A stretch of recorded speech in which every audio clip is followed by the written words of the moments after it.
We have consistently and privately and publicly urged Pakistan to respect the rights of its people in line with its constitution and international commitments. Ultimately, this is between India and Pakistan. We welcome any countries making more positive relations with their neighbors. बानी PTI पर मुकदमात पाकिस्तान का अंदरूनी मामला है। ज़ेर इल्तवा कांग्रेस की कानून साजी पर बात नहीं करेंगे।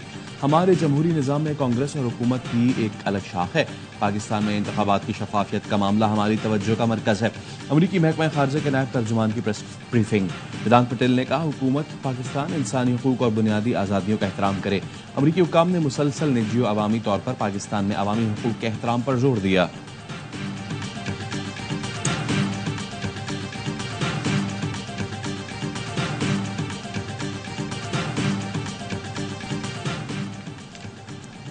वजीर आजम शहबाज शरीफ आज से ताजिकिस्तान का 2 रोजा सरकारी दौरा करेंगे। दोशंबे में ताजिकिस्तान की आला क़यादत से मुलाकात करेंगे। तिजारती, सिफारती और समाजी ताल्लुकात, तवानाई और दीगर शोबों में बाहमी इश्तराक पर तबादला ख्याल होगा। कराची में शदीद गर्मी में बिजली की लोड शेडिंग और पानी का बहरान, शहरियों का मीटर शॉर्ट हो गया। बिजली की बंदिश पर लियाकताबाद FC एरिया में मुश्तल अफराद का कि इलेक्ट्रिक के दफ्तर पर धावा, पथराव किया, दीवार पर चढ़ गए। मुजाहिरीन ने बाहर खड़ी गाड़ियों के शीशे भी तोड़ दिए। शहरियों का कहना था 18 घंटे लोड शेडिंग ने जीना हराम कर दिया। पानी और बिजली के सताए बफर जोन के रहायशी भी सड़कों पर निकल आए। मुश्ताइल मुजाहिरीन ने टैंकर रोककर तमाम पानी सड़क पर बहा दिया। एहतजाज के बायस और आप बोर्ड से नागन चौरंगी तक दोनों सड़कों पर ट्रैफिक जैम रहा। फेडरल B एरिया ब्लॉक 9 के मकीन भी पानी की बूंद बूंद को तरस गए। सखर में भी बिजली की लोड शेडिंग और ओवर बिलिंग पर ताजे बरादरी की रैली। मीरपुर खास में भी बिजली के जायद बिलों और लोड शेडिंग के खिलाफ ताजिर सड़कों पर निकल आए। मुल्तान की ताजे बरादरी भी सरापा एहतजाज। रावलपिंडी में बिजली बिलों और टैक्सों के खिलाफ ताजिरों का मुजाहरा। पेशावर में ताजिर तंजीमों की रैली। बिजली बिलों और टैक्सों में इजाफा वापस लेने का मुतालबा।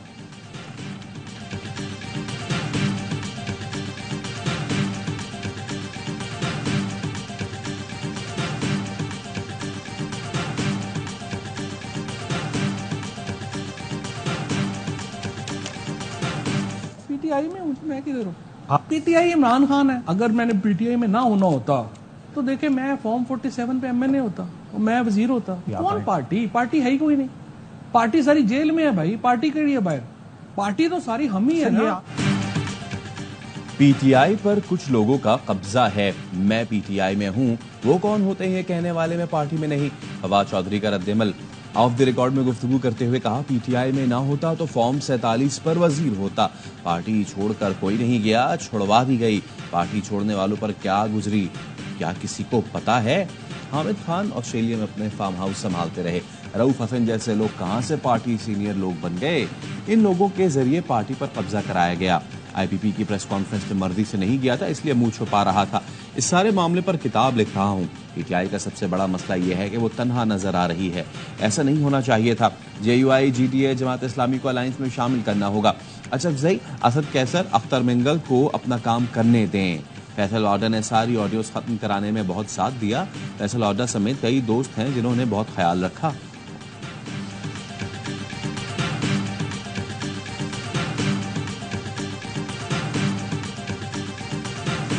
साथ ने ये पॉलिसी गई कि जो लोग हमें मुश्किल वक्त में छोड़ गए हैं, हमने उनको वापस नहीं आना। मेरा तो ऑस्ट्रेलिया पिछले कोई एक मीटिंग पे मैं गया था 2016 में, उसके बाद से मैं कभी ऑस्ट्रेलिया गया ही नहीं। फवाद चौधरी साबित कर दें कि मैं ऑस्ट्रेलिया में था, इससे बड़ा झूठ नहीं हो सकता। पीटीआई रहनुमा हामिद खान कहते हैं 2016 के बाद ऑस्ट्रेलिया गया ही नहीं हूँ। फवाद चौधरी का रद्देमल ट्वीट में, मेरी लंदन तो क्या पाकिस्तान में भी कोई प्रॉपर्टी नहीं का जिक्र। लिखा, ऑस्ट्रेलिया में जमीन नहीं, वो तो मैंने बच्चों को लेकर दी थी।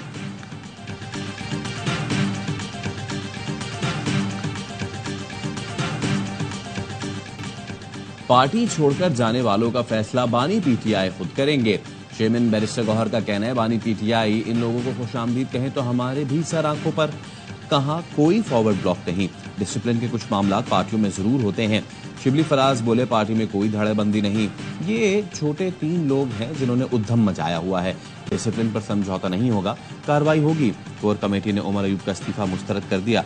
कमेटी ने मुज़ाकराती अमल शुरू करने की भी मंजूरी दे दी। बैरिस्टर गौहर कोर कमेटी की सिफारिश पर बानी चेयरमैन तक पहुंचाएंगे।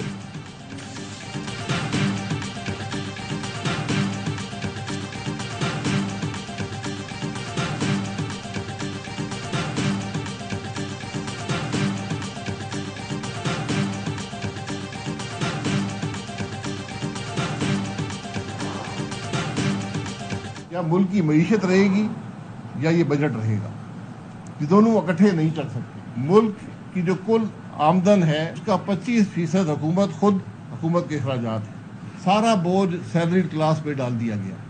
हुकूमत अपने अखराजात कम नहीं कर सकती थी। अवाम पर टैक्स लगाने के बजाय हुकूमत अपने अखराजात कम करे। साबिक वजीर आजम शाहिद खाकान अब्बासी का वफाकी बजट पर नजरसानी का मुतालबा। कहा सारा बोझ तनख्वाहदार तबके पर डाल दिया गया। नून लीग की हर सूरत में इक़्तिदार की सियासत के साथ नहीं था। कर्ज लेकर 500 अरब रुपए MNA और MPAs को बांटे जाएंगे। इन पैसों में से 1/3 करप्शन की नजर हो जाता है। डीजल और LPG की स्मगलिंग रोककर टैक्स जमा करें तो कोई और टैक्स लेने की जरूरत न पड़े। मिफ्ता इस्माइल ने कहा IMF ने नहीं कहा था आप अराकीन असेंबली को फंड दें, 24% अखराजात बढ़ा दें। बजट में इस्लाहात की कोई चीज नहीं। 6 जुलाई को अवाम पाकिस्तान पार्टी लॉन्च करने का ऐलान।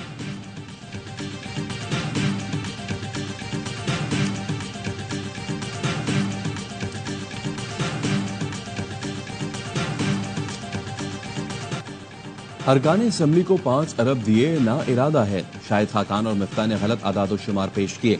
वजीर इत्तलात अता तारड़ की प्रेस कॉन्फ्रेंस। कहा हुकूमत बातों पर नहीं अमली इक़दामात पर यकीन रखती है। हुकूमत इस्लाहात के एजेंडे पर काम कर रही है। हुकूमत जितने अखराजात कम कर सकती थी कर दिए। PWD की तहलील इसकी मिसाल है। वजीर आजम और काबीना के अरकान तनख्वाह मरात नहीं ले रहे। किसी भी तबके पर टैक्स लागू करते हैं तो उनकी तबीयत पर नागवार गुजरता है। 16 पैनल और टेक्स्ट बुक पर कोई टैक्स नहीं लगा। शाहिद खाकान और मिफ्ता इस्माइल को हुकूमती इक़दामात की तारीफ करनी चाहिए थी। हुकूमती इक़दामात से मईशत की समत का तयन होगा। वज़ीर आज़म ने कम से कम टैक्स लागू करने में किरदार अदा किया। PIA निजकारी का अमल शफाफ तरीके से मंतकी अंजाम तक पहुंचेगा।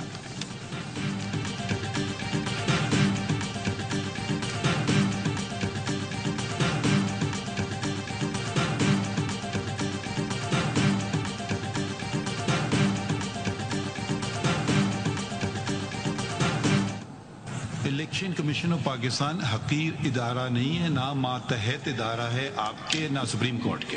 ये तो दिखाना होगा कि इसने ये गैर आईनी चीज की है, तब मैं अपने इख्तियार इस्तेमाल करूंगा उसके खिलाफ। उसी वक्त इंटरफेयर करूंगा जब मैं समझूंगा कि अब वो आईन और कानून से हट चुके हैं। मुदाखलत तब करूंगा जब खिलाफ आइन कोई काम होगा। कोई गैर आइनी काम हुआ है तो सुप्रीम कोर्ट बिल्कुल उड़ा देगी। चीफ जस्टिस के मखसूस नशिस्तों से मुतालिक केस में रिमार्क्स। कहा मखसूस नशिस्तें कैसे अलॉट की, इलेक्शन कमीशन तरीक़ेकार बताए। बताना होगा इलेक्शन कमीशन ने गैर आइनी काम कैसे किया। अटॉर्नी जनरल बोले मखसूस नशिस्तों के लिए आज़ाद उम्मीदवारों का शुमार नहीं किया जा सकता। सियासी जमात में शामिल नहीं होंगे तो स्टेटस आज़ाद उम्मीदवार तस्वुर होगा। मखसूस नशिस्तों का फॉर्मूला नए कानून में भी तब्दील नहीं हुआ। चीफ जस्टिस ने रिमार्क्स दिए बेहतर होगा हम आइन पर रहें। मखसूस नशिस्तों के लिए पैटर्न क्यों देख रहे हैं। जस्टिस मंसूर बोले काश मेरा दिमाग भी चीफ जस्टिस की तरह होता तो फाइल पढ़ते ही सब समझ जाता। अटॉर्नी जनरल साहब कमजोर जजों को भी साथ लेकर चले। अदालत चाहती है जिसका जो हक है उसे मिले, किसी को कम या ज्यादा सीटें ना चली जाएं। चीफ जस्टिस बोले हक का क्या मतलब है, हमें सिर्फ आइन बताएं वो क्या कहता है। आपने हक कह दिया तो इसका मतलब आपने आधा फैसला कर लिया।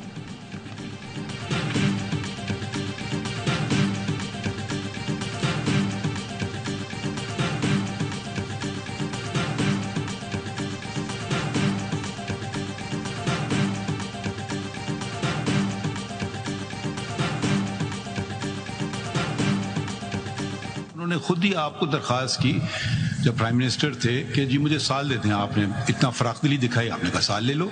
आप अपना कवर करने के लिए हम पे डाल रहे हैं। वो तो इलेक्शन हो गए थे, वो इलेक्शन इंट्रा पार्टी उन्होंने कर लिए थे। सवाल ये था कि whether they came up, whether they lawful or not। PTI ने मखसूस मुद्दत में पार्टी इलेक्शंस नहीं कराए। चीफ जस्टिस के रिमार्क्स। जस्टिस मुनीब अख्तर बोले इंतखाबात करा दिए थे, सवाल ये था कि वो कानून के मुताबिक थे या नहीं। इलेक्शन कमीशन सारा मुद्दा इन पर डाल रहा है जो मुनासिब नहीं। जस्टिस अतहर मिनुल्लाह ने रिमार्क्स दिए इलेक्शन कमीशन ने PTI से नाअहल पार्टी जैसा सलूक किया। अदालत ने फैसले में पार्टी को नाअहल नहीं किया। वकील इलेक्शन कमीशन ने दलाइल दिए पार्टी सर्टिफिकेट 13 जनवरी को जमा कराया गया। 7 फरवरी की रात तक PTI पर इंतखाबात की पाबंदी नहीं थी। पार्टी इंतखाबात कराने से PTI बतौर जमात इलेक्शन में हिस्सा ले सकती थी। बैरिस्टर गौहर ने कहा हमने बतौर आज़ाद और PTI उम्मीदवार कागजात जमा कराए, वो उन्होंने आपको नहीं दिए। इलेक्शन कमीशन ने आपको सिर्फ एक फॉर्म का रिकॉर्ड दिया है। समात सुबह 11:30 बजे फिर होगी।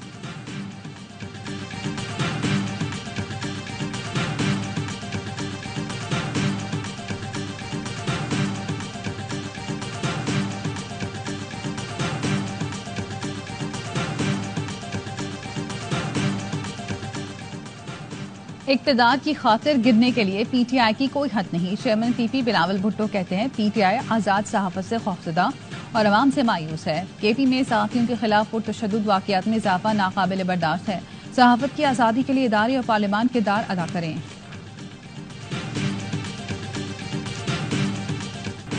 जुल्फ़िकार भुट्टो ने पाकिस्तान की तकसीम और साजिश पर सियासी मोहर जब्त की। एमक्यूएम पाकिस्तान का इल्जाम। चेयरमैन एमक्यूएम खालिद मकबूल सिद्दीकी ने प्रेस कॉन्फ्रेंस में इल्जाम लगाया कि कोटा सिस्टम जागीरदाराना निज़ाम को बचाने के लिए लगाया गया। सिंध के शहरी इलाकों के जाली डोमिसाइल बनवाए गए, नौकरियां हड़प की गई। शहरी सिंध के 40% कोटे पर अमल हुआ है या नहीं? एमक्यूएम ने तहकीकात के लिए जुडिशल कमीशन बनाने का मुतालबा कर दिया।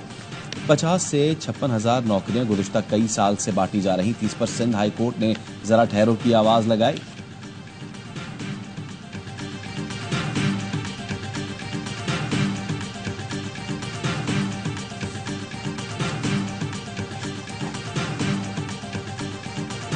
खालिद मकबूल सिद्दीकी ने शहीद जुल्फ़िकार अली भुट्टो साहब के खिलाफ भी जहर अंगेज गुफ्तगू की है। मुत्तहदा कौमी मूवमेंट माफी मांगे, गवर्नर सिंध फौरी तौर पर मुस्तफा हो जाए। गवर्नर सिंध इस्तीफा दें। एमक्यूएम क़यादत जुल्फ़िकार भुट्टो के खिलाफ बयान पर माफी मांगी। पीपल्स पार्टी का खालिद मकबूल सिद्दीकी की प्रेस कॉन्फ्रेंस पर रद्द-ए-अमल।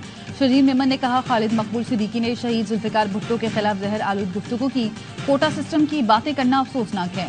मुत्तहदा अपनी पॉलिसियों की वजह से आज यूसी सतह पर भी नजर नहीं आती। एमक्यूएम नफरत अंगेज और झूठ की सियासत का बाब बंद करे। एमक्यूएम बेहुदा इल्जामात लगाएगी तो मुंह तोड़ जवाब देना हमें आता है। नासिर हुसैन शाह ने कहा एमक्यूएम ने नफरत की सियासत नहीं छोड़ी। कुछ बैद नहीं कि आज भी एमक्यूएम लंदन के इशारे पर चल रही हो।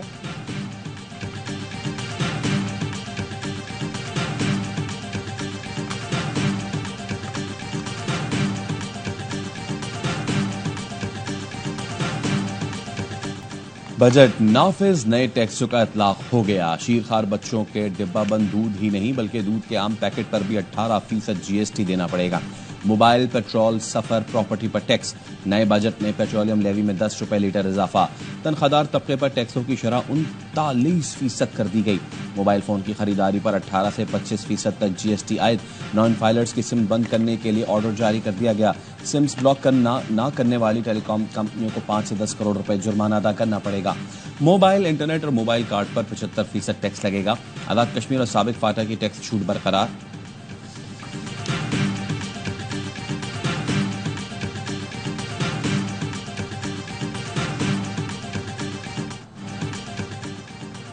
सुप्रीम कोर्ट में मुतनाज़ प्रेस कॉन्फ्रेंसेस नशर करने पर तौहीन अदालत केस।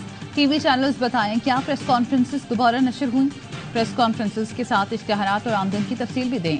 आज के दौर में झूठ आसानी से फैलाया जा सकता है, ज्यादा मोहतात होने की जरूरत है। टीवी चैनल्स के जवाब 2 हफ्तों में आने चाहिए। टीवी चैनल्स को शो कॉज नोटिस जारी करने का तहरीरी हुक्मनामा।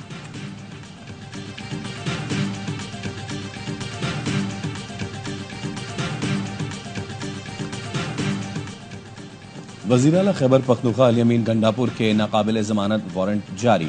इंसदाद दहशतगर्दी अदालत इस्लामाबाद ने अदम हाजिरी पर वारंट जारी किए। हाजिरी से सतना की दरखास्त मुस्तरद कर दी। अली अमीन गंडापुर पर थाना I9 और इंडस्ट्रियल एरिया में एहतजाज के तनाजुर में मुकदमा दर्ज। अदालत ने कहा अप्रैल 2024 के बाद अली अमीन गंडापुर समाअतों में पेश नहीं हुए।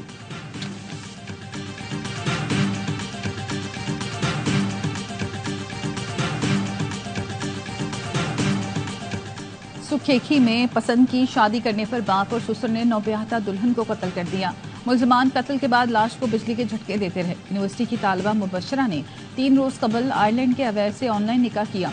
ससुर ने कहा मैं लड़की को घर रखने पर तैयार नहीं। बाप ने कहा फिर इसे कत्ल कर देते हैं। दोनों ने लड़की को गला घोंटकर मार डाला और फरार हो गए। मुकदमा दर्ज।